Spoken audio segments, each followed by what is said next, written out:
there seems to be this negative misnomer that just because a company has been or an organization has been breached, that somebody has to be impacted or the CISO is liable or what have you. I think it should be viewed in a positive manner that, okay, now let's take stock. Let's address what does the status quo look like and use it as a foundational pillar moving forward, and how can we address it to become more resilient. The single biggest thing for me is to build trust with the CISOs and C-level. A number of the C-level, the dinners that I've hosted, which I call the no agenda, which means that there is no product push, none of that. But inevitably, when you get 15 CISOs in a room together, guess what the conversation is going to be about? Cybersecurity, right? So for me, you create those environments and forums where a lot of us, the CISOs or C-levels, can come join in a relaxed environment. They can talk to other peers and build trust. So that's, for me, is how I do it, by building trust with a lot of the C-level and the CISOs. You always want to be learning, have that hunger to understand where the industry is going, how it's pivoting, how it's changing, what does that mean for you? So you constantly want to be learning about the new shifts in the marketplace, in the industry. But also think about, how are you helping your sales teams with their engagements, with their deals? How you help them be successful? Because when they're successful, that will mean that we are helping our customers be successful, right? So the end byproduct is, once again, being customer-centric.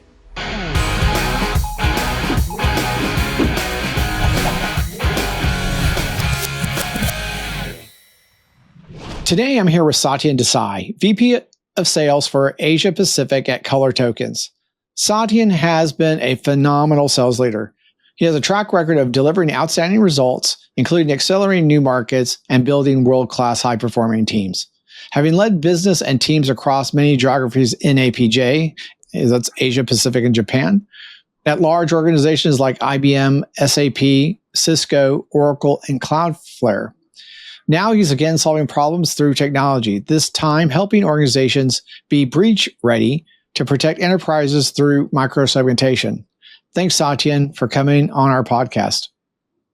Thanks, John. It's a pleasure to be here. It's great to reconnect with you after some time. Yeah, I'm super excited to talk to you. Well, let's give our viewers an introduction about you. How did you get into tech and cyber? And what does your role at ColorTokens entail? Yeah, sure. As you mentioned, John, my name is Satyen Desai. I'll go a little bit further back and give you a little bit of color from my history and background.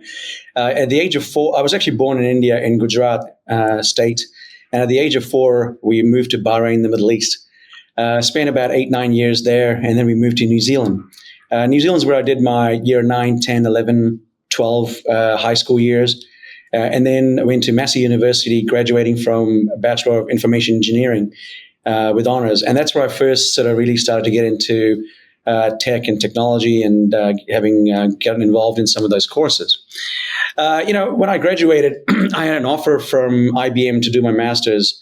And back in 1997, I didn't feel like doing master's, spending another 3 more years into a very niche specific field was the way to go, because IT was booming. And growing so fast into so many different mediums and streams. So I want to keep my options open. Interestingly, at my graduation, our career mentor from my university, he mentioned to my parents that I decided not to take up a scholarship at which my parents were a standard, because I hadn't told them at the time. But, I think that was probably one of the pivotal decisions I made in my career, because what that meant was it allowed me to keep my options open. And what that did once I graduated is I actually wanted to go overseas and travel for about 18 months. But, family priorities meant that I get my career started. And that's what took me to Melbourne in Australia. And that's where I started my career with IBM as a network engineer, configuring Cisco routers and switches. So IBM was somewhere meant to be in my lifeline, not just the scholarship, but also starting my career. And I spent 15 years at IBM. That then brought me to Singapore in 2011, spent 5 years at SAP, and then Cisco as the MD for enterprise and public sector, to Oracle and Cloudflare. And now here I am at ColorTokens. So, having worked at large organizations like IBM, SAP, Cisco, what it meant was it gave me great exposure to working to these large multinational organizations, but over time also wanted to sort of give some of my learnings and lessons back into some of the hypergrowth organizations. So, that's what kind of pivoted me to Cloudflare and now ColorTokens. I think ColorTokens, where we are today and the way we're building, we're on the cusp of something big, right? I think could we be the next Palo Alto or the next big thing in micro-segmentation? Time will tell. But I do believe that the fundamentals of what we have as an organization at ColorTokens, our product, the roadmap, where we're heading, the addressable market that we have ahead of us, I think we've got phenomenal future growth ahead of us, and I'm excited to lead the APJ region for ColorTokens. So there's a little bit of a background for you. Yeah, that's great. I learned a couple of new things about you here. So I did not know that you had lived in Bahrain. I lived in Bahrain for a couple of years supporting the U.S. Navy. You were young. I don't think you were supporting the U.S. Navy at the time. Yeah. Yeah. So, but yeah, it sounds like you and I were both at IBM around the same time too. Yeah. From 97 to 2001. Yeah. I was there 97 to 2011. Yeah. Wow, that's a long time. You have the stock suspenders and know all the songs and everything, I'm sure. Indeed. Well, you talked a little bit about micro-segmentation. So explain to the audience, what is micro-segmentation? Yeah, so this is not an easy one to explain. So I'm going to take a little bit of liberty to just go back and set the context first, John. So before I explain what is micro-segmentation, let me share with you what ColorTokens' mission is, right? Our mission is to help our customers be breach ready, so that in the event of a breach, you can contain the breach, stop it from spreading like wildfire, stop creating the havoc within the enterprise, right? Protecting your crown jewels, and in this case, crown jewels being your data.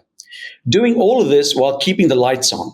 And by keeping the lights on, I mean, 80% of your business continue to operate as BAU, as business as usual, even in the event of a breach.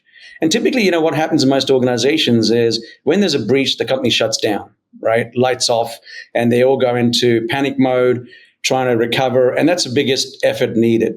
So every organization today, when you think about it, to keep the bad threat vectors out, they've all got firewalls, EDR solutions, and other solutions in place. And this is what's known as north-south traffic, right? And this traffic roughly comprises of about 80% of the overall cybersecurity traffic. So the key question is, what is the other 80% of the traffic? The 80% of that cybersecurity traffic is what we call east-west traffic, which is traffic within an organization, right? Not preventing the bad vectors getting in. Now, John Chambers actually is very eloquent when he describes this. John Chambers being the previous CEO of Cisco, he puts it best when he says, either you've been breached or you have been breached and you just don't know it, right?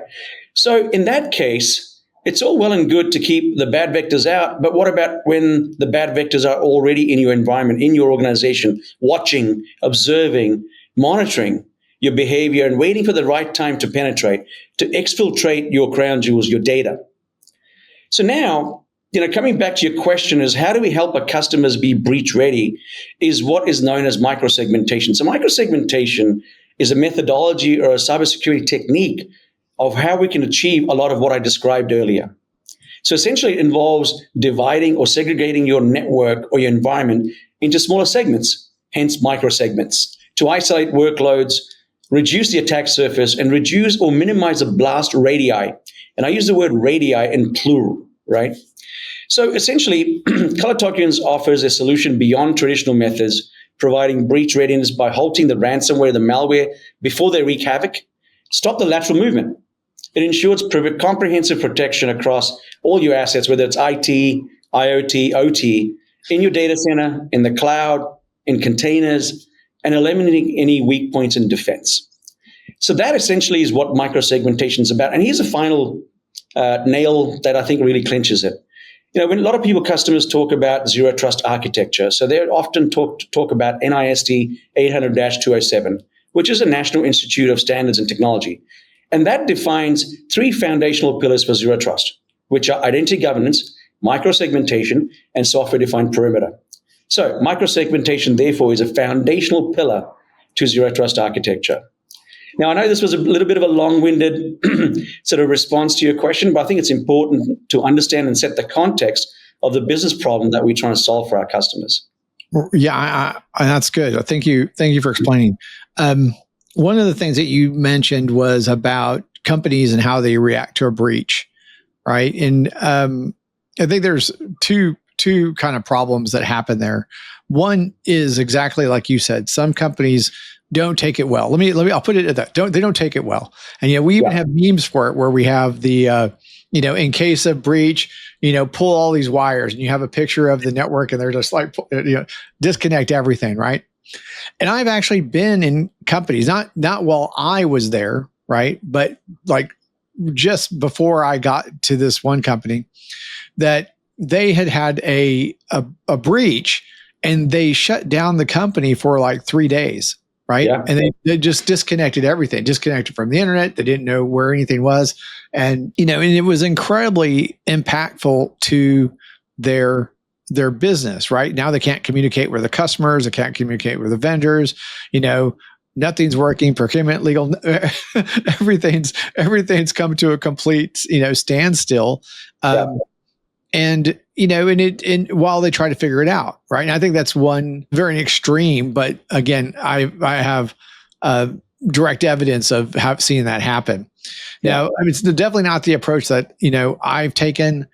I think it was probably easier to manage containment. 10 years ago, it would have been easier just because of how our networks were set up. Going back to like the Cisco days where we had like a blueprint and we had the highway. This is where all traffic, then you had the switch clauses, then you had the, kind of the branch routers and those kinds of, and branch switches that were every place, right? And you had ways of kind of controlling, the data in your enterprise. Yeah. But fundamentally to that, it was data centers and private offices, right? And that's where we worked. And the world's changed, right? It has. Now we have everyone's in the cloud, going cloud first. I saw some statistics where like 51% of IT spend worldwide globally is, in the trillions of dollars is in the cloud today, right? Yeah. And our users are all over the place because we don't just have our own employees that we're worrying about they're using our PCs. We also have third-party contractors, consultants, and lots of folks that are delivering services for us on the people side. But of course, IT is rolling out products left and right using SaaS products, in the cloud as well, right? Yeah. And we're, from a as a buyer in my previous roles, I definitely have felt the push of our vendors pushing us towards SaaS products so they can see the annual recurring revenue. And there's definitely a huge amount of benefit to companies to go to the SaaS model. So I'm not disparaging it. I'm just saying that it's happening. And that is, again, making our jobs as defenders harder, right? That we have so many perimeters that are east-west, right? And talking to you, you just can't turn everything off. Right. No. So you got to have some idea of what it is that's going on your network. Yeah. It's interesting what you mentioned in this. I'm just going to make one other point is that there seems to be this negative misnomer that just because a company has been or an organization has been breached, that somebody has to be impacted or the CISO is liable or what have you. I think it should be viewed in a positive manner that, okay, now let's take stock. Let's build what does the status quo look like and use it as a foundational pillar moving forward, and how can we address it to become more resilient? And too often it's viewed as a negative misnomer. And I talk about that to a lot of our customers because there's that fear now that, hey, if there's a breach, my job's in trouble or I'm in trouble. Yeah. And now in Australia, there's now, some of the directors of companies are personally liable of 1 million plus fines that they have to pay out of their own pocket, not from the company, right? So, I do think that there's this big negative misnomer, which is a big elephant in the room, and I think we should turn it into a positive and use that proactively to address our cyber resilience requirements moving forward. Yeah, I like I like y'all's tagline, be breach ready, right? Yeah. Because, like you were saying about John Chambers, you're either have been breached or you're going to be breached, right? I like that and the it's even one of those tenets of zero trust, right? That it's assumed breach, right? And that's so right. kind of moving forward from that, and I like that. I like what you're saying, because I mean, every being breached is just another test. Yeah. Right? It's not that you again need to fear it, but you got to have a plan. You got to be ready to execute, and and getting ready, being prepared is a lot of what needs to happen. Being breached is going to happen. It's really how you react to it and how you can get to containing it, because it's going to happen. I know that. I know of another breach that that a company that I worked with was also involved in, and I was involved in the incident response of it. Yeah. But what was great about it wasn't great. It wasn't great that we got breached, right? We had MFA, we had everything. We were doing everything we were supposed to do, but invariably hackers hack people, and next thing you know, someone's on your network, and then they're wreaking havoc. Yeah. But it's, again, what was great about that experience, and where I think being breach ready is important, is how quickly can you detect it? Yeah. Right. And what can you do to, again, contain the impact? Right. Yeah. How do you set yourself up into a defensible posture? Yeah. Just happened. You may not know everything about what's going on, but how can you contain it? Minimize. Stop spreading like wildfire, right? Stop spreading. Yeah. And I think that having tools that allow you to do that quickly, that you understand what's going on, I think is imperative to defenders today, right? Indeed. So, agree. Anyways, so let's I'm gonna continue. You're a sales leader, so I'm gonna ask you some more sales questions, because it's sure. being in a startup, it's something that I'm learning about, is how sales goes as well. Yeah. And today you're in enterprise security sales. Yeah. And before you were in tech sales.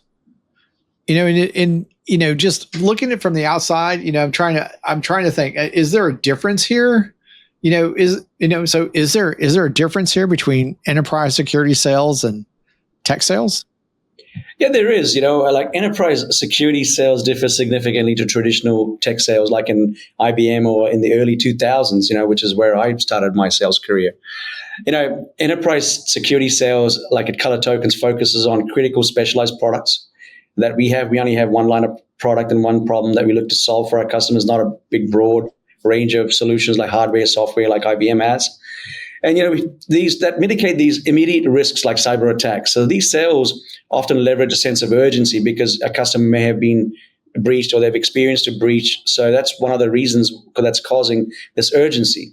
Or you target CISOs and security teams that involve long, complex sales cycles with deep technical due diligence that's needed. For example, you may need to understand the use case and then do a POC or a POV. That requires significant teams that need to be involved, like your network teams, operations teams, applications teams.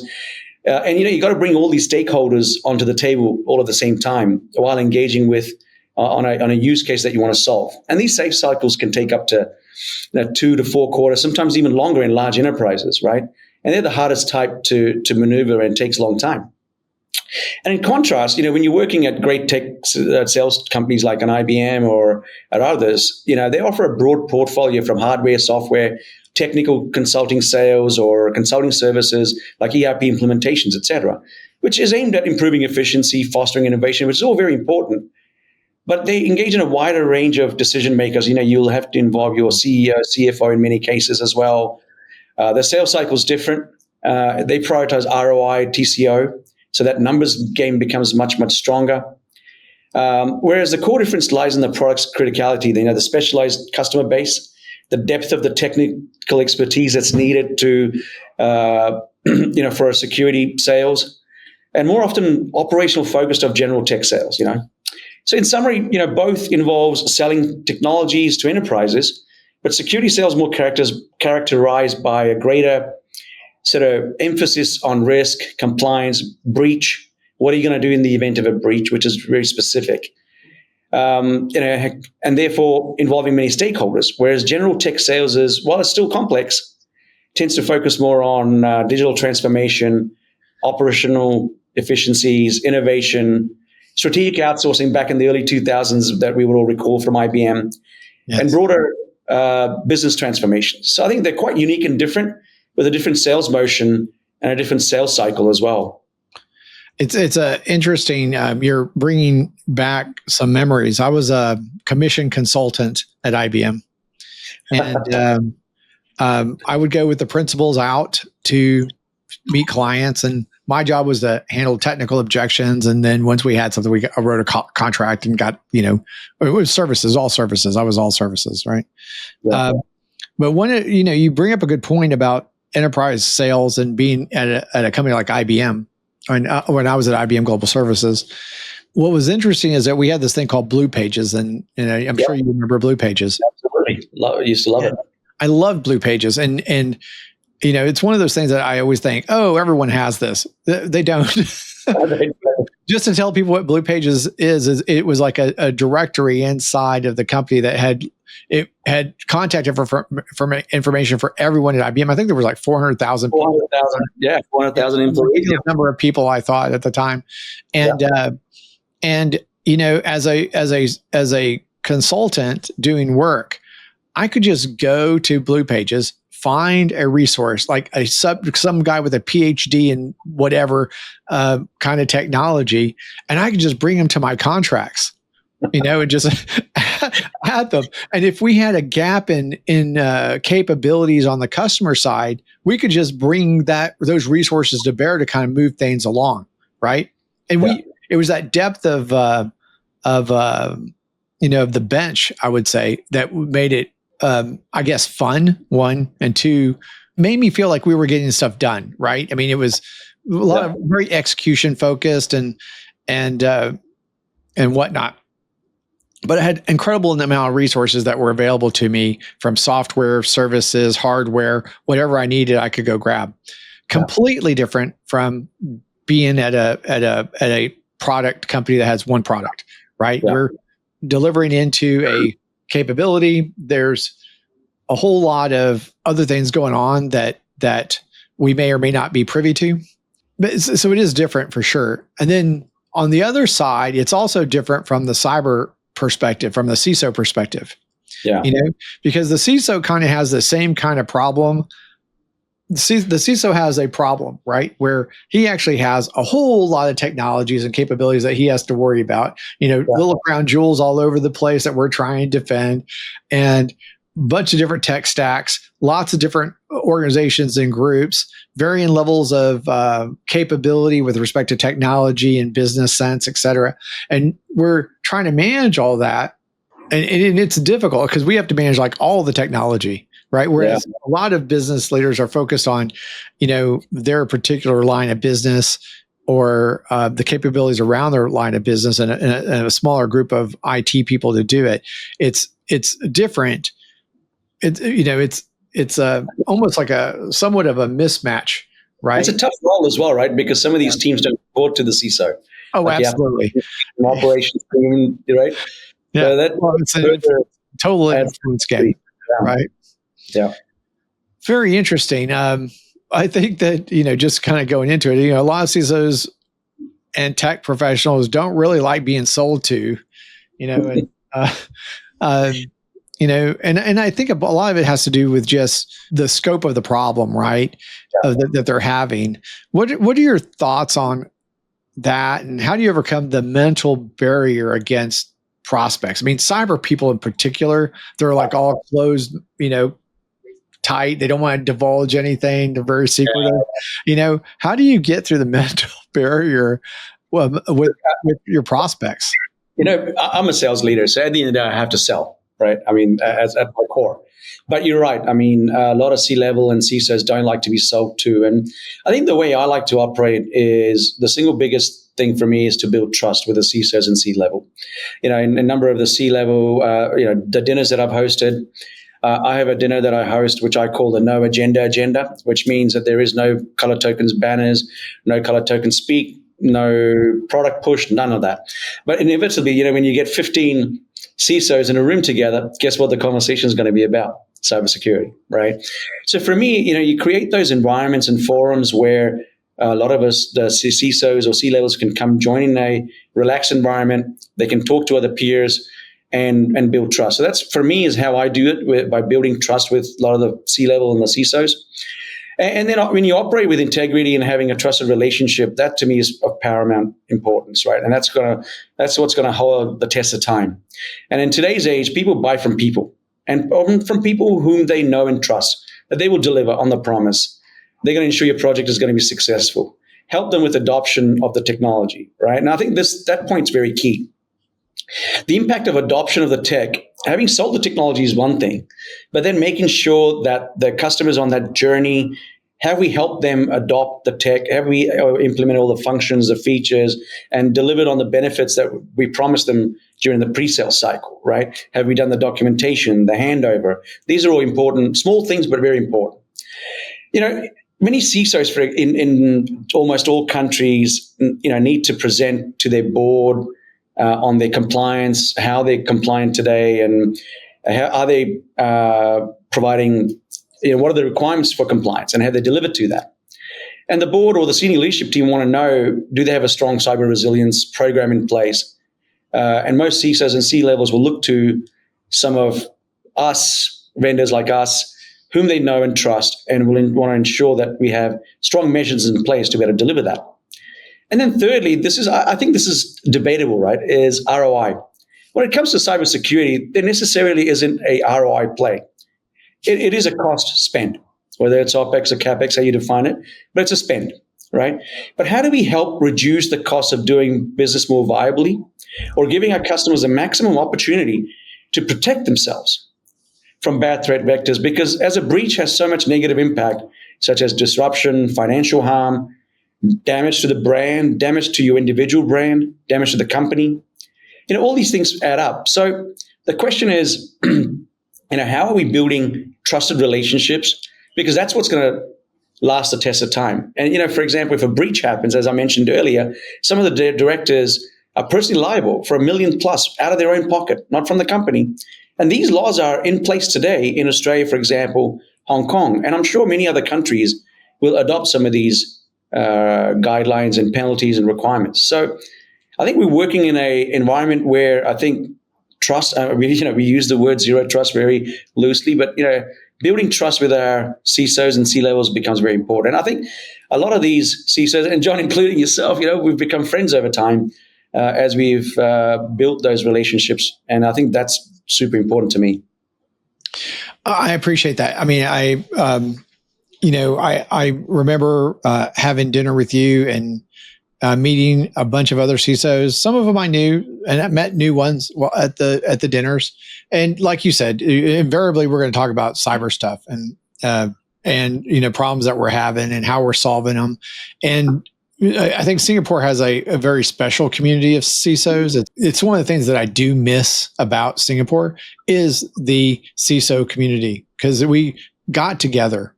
And it was always good. But what I liked about your no agenda was that it was about building relationships. And I have had conversations with other sales leaders at other companies that were just like entering Singapore, and talking to them about what works and what doesn't work. And I used your no agenda many times about how to start bringing people together.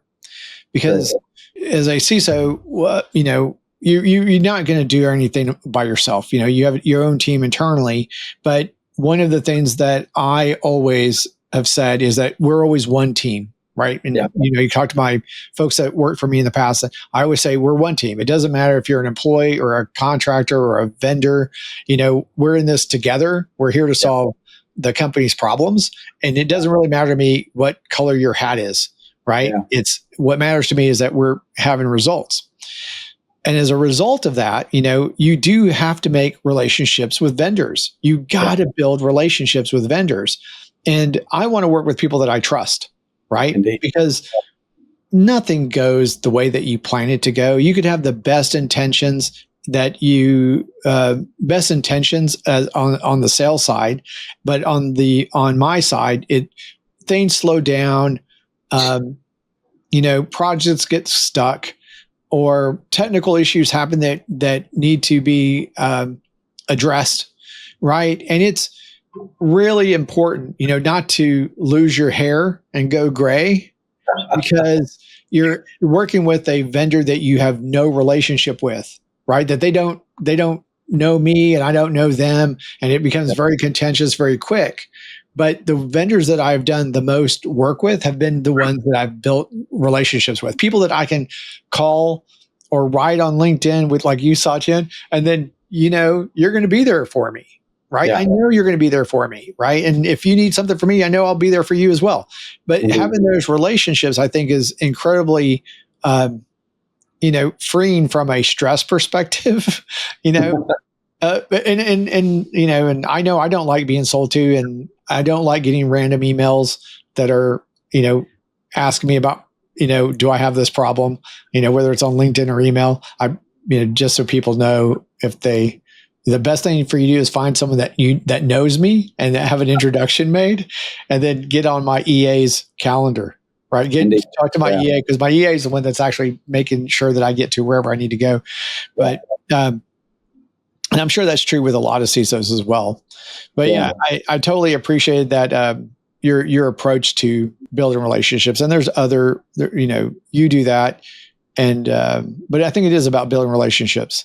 So thanks for that, Satyen. And it was a good meal, by the way, too. It was a good night. Really good meal, good night, good whiskey. It was fun. Indeed. Yeah. So let's talk a little bit more about sales and marketing, right? Let's tell us about the hardest client you had to pitch, any of the companies that you've been working with, right? And how did you manage to convince them? There's so many stories across so many different roles. John, you were always a tough customer to pitch to. I get into the technical weeds and stuff. You do. It's terrible. It's terrible. No, look, I think one thing I learned over the course of the last, say, 30 odd years, having been in this game now, is the few common themes stand out. Right, the hardest customers. And the customers where the sales cycles are longest, and they're both interrelated, right? They're typically large traditional enterprise customers like your banks, large conglomerates, manufacturing companies that are burdened by legacy systems, or other vendors have locked them into a multi-year contract, and some of them who are skeptical towards new tech, whether it's cloud native security solutions or others. So, a few things kind of hold me in good stead if I kind of hold myself to true across those four key attributes, right? First one is spend the time to educate and share the potential of risk. What does that mean for them as a customer, right? So instead of pushing a product or a feature and how good X Shield is from ColorTokens, for example, the approach really is to educate our customers on evolving threats relevant to their industry. What is a use case in the event of a breach? How will they be impacted? So we're framing ColorTokens as a modernization partner that reduces their cybersecurity risk and makes them more resilient. And this often starts with small engagement. You might do a proof of concept, and then when you deliver on the promise, you can grow the engagement within that customer from there. So, educating and sharing the risk profile is important. Secondly, let's stop talking tech, right? And pivot towards let's talk about business outcomes we can deliver. So the key was to articulate how our capabilities leads to tangible business outcomes and benefits, whether it be improved cybersecurity with posture, quantified risk mitigation, etc. The third one I think we've already covered and touched on is, you've got to cover multiple stakeholders, and that's the tough part, right? While you may have a champion or a stakeholder who's keen to support you, but you've got to cover application owners, network teams, operations, compliance to understand their needs and requirements. And the last one, I think this is very tough for salespeople, is to be patient and persistent and be personalized. Being patient is not a natural attribute for salespeople. And I attest to being impatient sometimes, right? But that's a function of my role. But being patient through the engagement cycle is very important, because what you'll do throughout that is you're tailoring value propositions or business propositions that are more personalized to that specific customer from a ColorTokens perspective. we're understanding their unique requirements and their pain points and addressing that.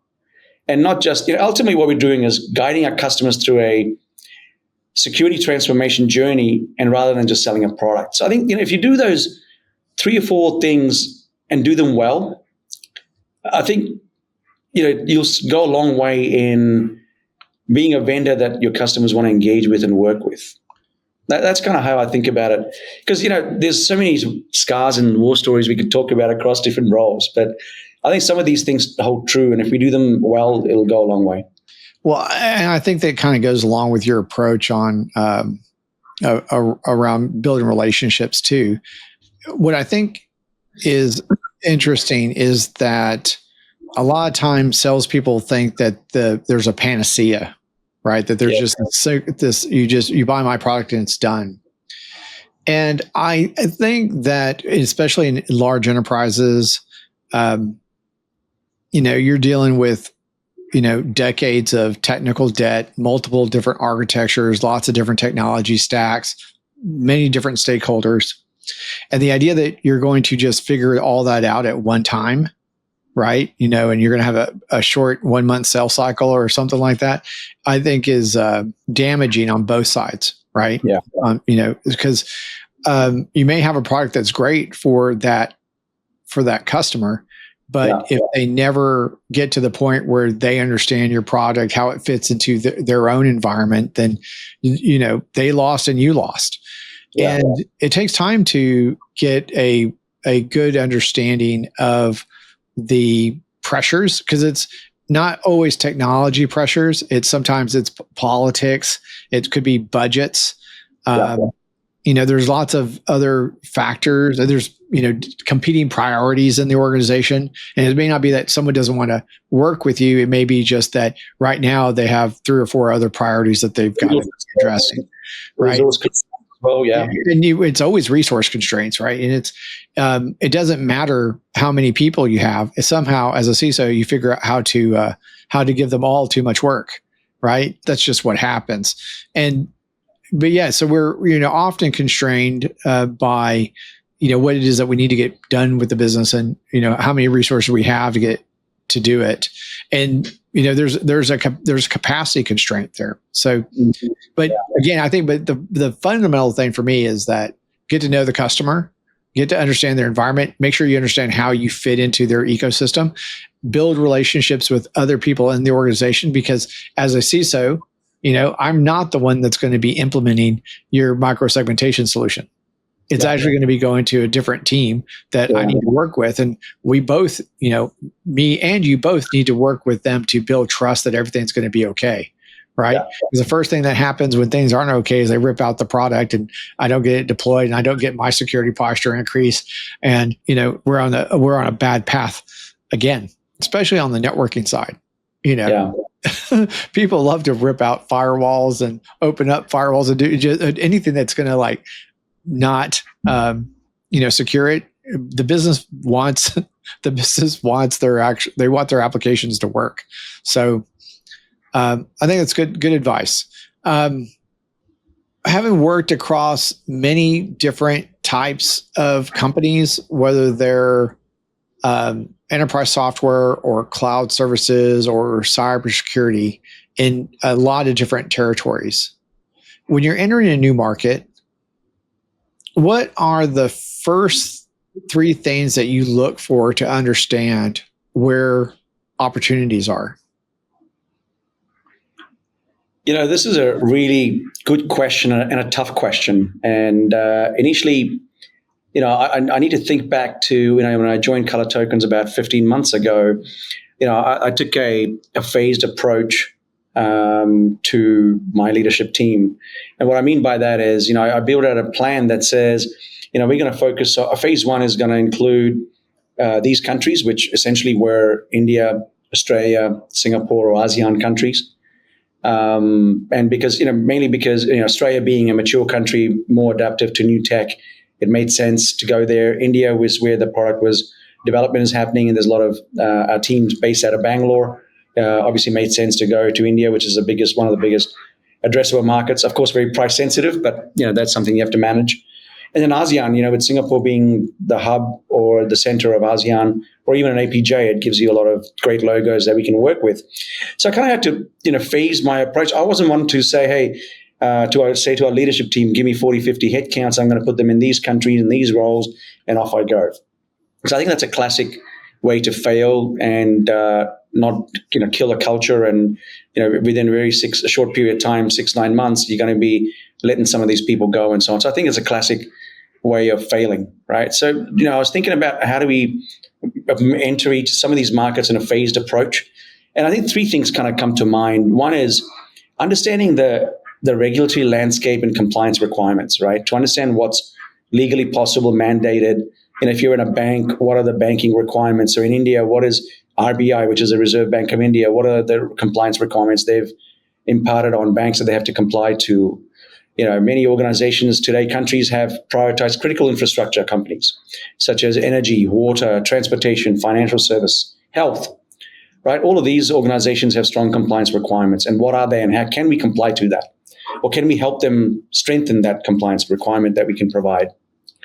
The second I would say is like customer maturity and infrastructure readiness, or customer readiness as well. So to gauge the market's capacity to adopt new tech, as I mentioned, right, and looking at the penetration, cloud adoption rate, how fast do they adopt the tech, existing enterprise software use, are there other solutions, competing solutions that are out there? So, for example, Australia being a mature market has great appetite for new tech. Some other countries are more risk adverse, and the journey is much longer. And the journey is longer because you got to educate some of the C-levels as well and take the time. And I think that takes much longer, and that's where the adoption takes a longer period as well. So in many APJ countries, local language, understanding their culture, their buying cycle and their buying behaviors is an important one. So, in APJ, you got, 14, 16 countries, each one with its own unique requirements. And of course, language are very important, right? To have local teams who speak the local language to be able to deliver, it becomes very important. So you take Japan. Japan, I put initially in my phase 2, maybe phase 3, because to enter Japan, you need a massive addressable market. We have got to go to Japan, no doubt. But you need a full team. So you need a team of 10 plus, which will be a combination of, country leader, 3 or 4 salespeople, 2 or 3 SEs, customer success, comms, marketing, etc. And this is a team that, you will need to have because they go and hit the ground running, because now you've built the use cases, the strong customer references, local language support. You've got a whole package that's ready to then go and hit the ground running with. You can't go to Japan with 1 or 2 resources here and there, as an example. No. So I understand that's very important. And then lastly, knowing the local landscape of competitors, price points. India is very price sensitive, right? As in which is different model to US, Europe, Australia. So, understanding how to price, how to strategize, what does a go-to-market look like for each of those countries is different, and it needs to be unique. So therefore, APJ has its own nuances and very different. So I think for me, these 3 things become the foundation for, when you're ready to go to these markets, and the receptivity, is important, where you need to focus your efforts and where you'll get the maximum bang for the buck. So I think about it in those 3 sort of domains. Yeah, I've seen many companies go into Japan, and I worked in Japan for 9 years altogether. And a lot of companies go in, and Japan is definitely is a large addressable market. However, it's not like selling to Americans or selling to, other countries. I mean, it's much more like, I think you'll do great there. I mean, it's very relationship based, trust based. They want to have a relationship, and that's how they build trust. And but even language there is tough, right? I mean, language there is tough, and that's like one of the harder parts about it is how do you span getting a competent technical team that speaks Japanese but can also work with the rest of your organization, right? Finding those resources that are both speak Japanese, and I think in your case, English on the other side with the rest of the management team and engineering teams and other kind of stuff. That's another part of it is finding those resources there. But what I think what you're saying is that you got to really think about where your strengths are. I think in India, you can definitely take advantage of your relationships if that's where the company is being founded out of. If relationships are there that you can take advantage of, understand the regulatory environments. Is there a need for your product in that market? And then can you actually address it? If you did get a customer, could you actually deliver? And it's a very interesting approach. I mean, I think it's a logical approach to doing it. So being an Indian speaking fluent Hindi and Gujarati, or being an Aussie speaking with an Aussie accent, sometimes being in New Zealand with a Kiwi accent, a lot of my mates do laugh at me that they call me a mutt which is essentially means a bit of all sorts. Right. Yeah. Well, let's talk a little bit about your philosophy and vision, right? Looking at your career from IBM to Oracle to Cloudflare, ColorTokens, there's a clear thread of digital transformation. What's the next big shift you see coming that most organizations aren't prepared for? Yeah, I mean, I think this is a kind of an easy one, right? I mean, we've seen a lot of digital transformations in various multiple waves. I remember 2000, year 2000, Y2K era, customers with strategic outsourcing from IBM and others, Industry 4.0, and now Industry 5.0. There's been so many phases or eras that we've all been through. And I believe the clear next big shift has to be AI, artificial intelligence. Right? Oh, for sure. And as ColorTokens defines it as autonomous breach readiness. And what it means is a machine will be able to detect the next attack as it starts to form, as it's taking shape. And this machine will also take all the necessary actions to contain the breach, communicate to all the stakeholders. And this enables the humans, right, to operate, and they need to do and focus on their core business. So if you're manufacturing, then focus on what you may need to manufacture and sell. If you're a bank, you need to do what you need to do as a bank. And I think that's where AI is going to play a super critical role. And I think there is, for me as a sales leader, I want to embrace and ride this AI wave. I think there's a lot of people who are a bit apprehensive about it, and I don't see it as a challenge. I think, in fact, the opposite. There's a lot of buzz and hype around AI. It'll diminish jobs in the future and take jobs away from us. But I see it as an opportunity. I think we should embrace it, incorporate it in our daily lives. And by the way, it also creates a lot of new opportunities for growth and development, learning opportunities. And I think if people are keen with an open mind, want to learn, they can easily pivot to new ways of working, new ways of evolving in this fast-moving technology, that world that we live in. So, honestly, I think we should embrace it and get on this gravy train or ride the wave.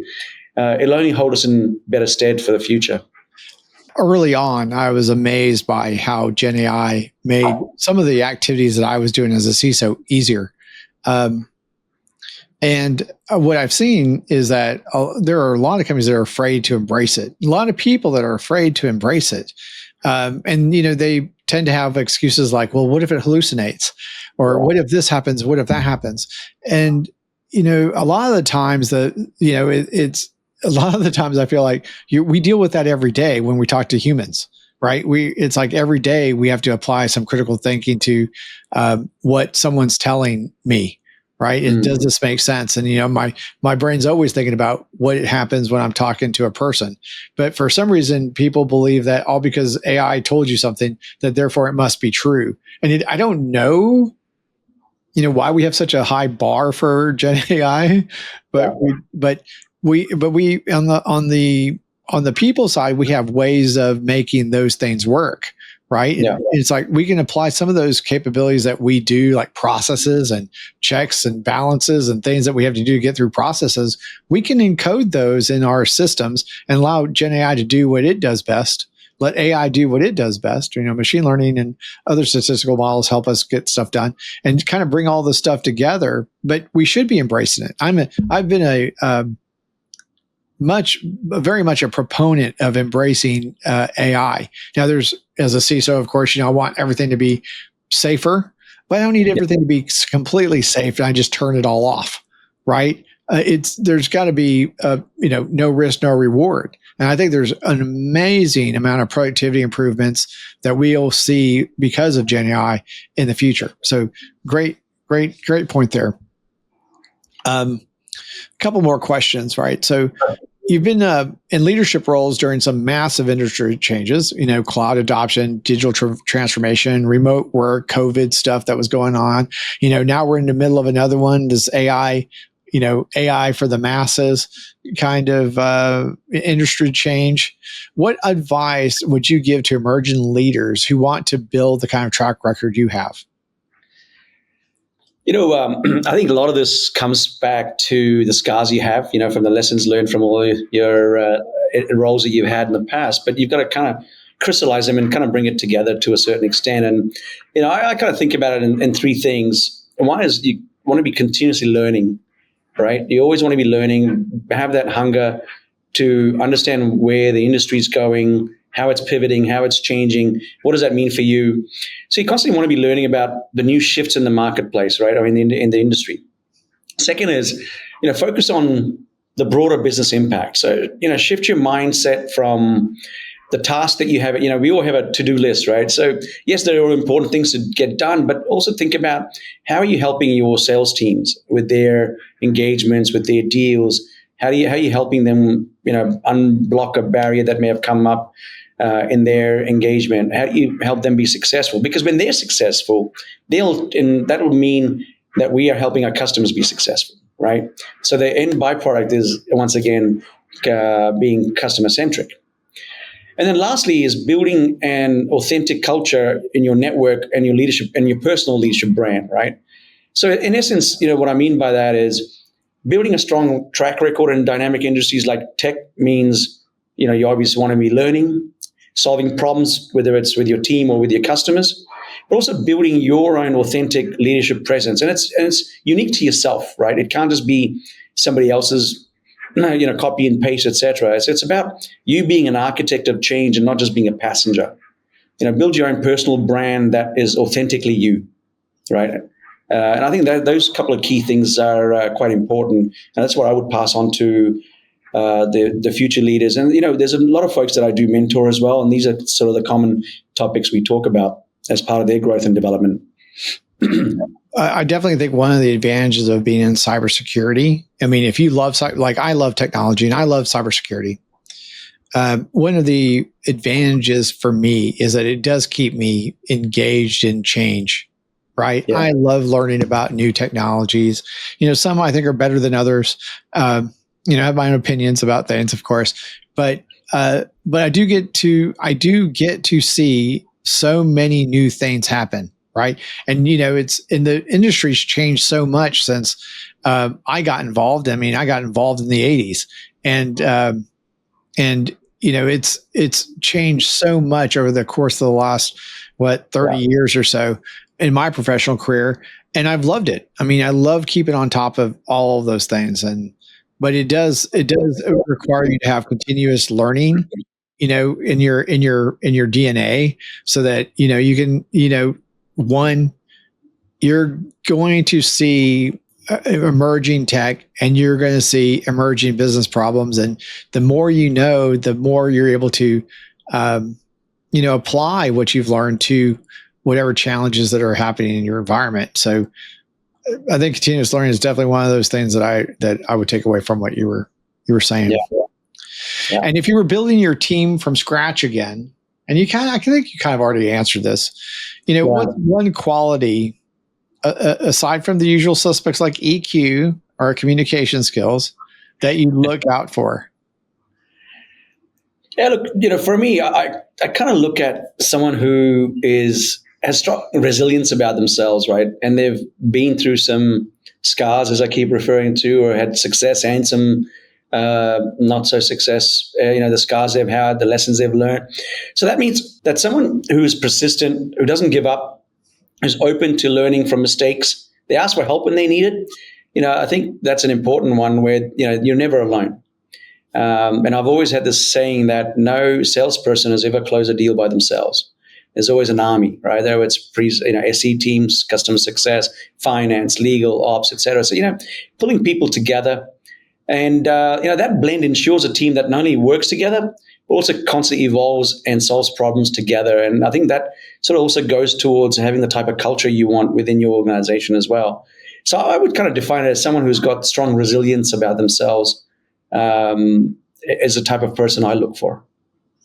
Love it. Love it. Satyen, I'm so happy to have had you on the podcast, the Be Fearless podcast.